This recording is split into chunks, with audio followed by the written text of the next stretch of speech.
how you got started in business, essentially. Where did it all start for you? One day, junior year of high school, kid comes into the locker room.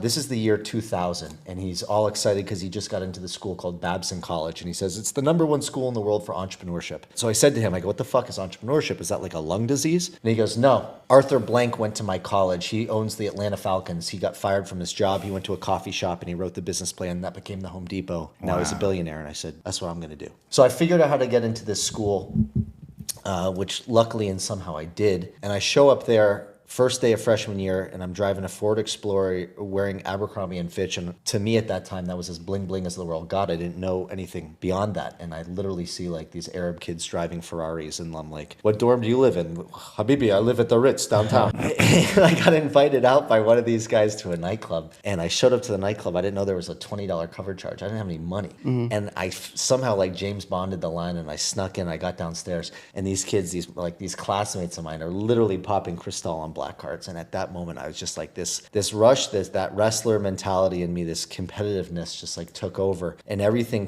became about like starting business. And what was really interesting just about like, all of us here, we live in Miami now. Your movie, your reality is so important because so many people, when I would go back from holiday break back home, and my friends were just talking about like dumb shit, and like low level shit, and here I am talking about entrepreneurship. Like this is 2001, 2002.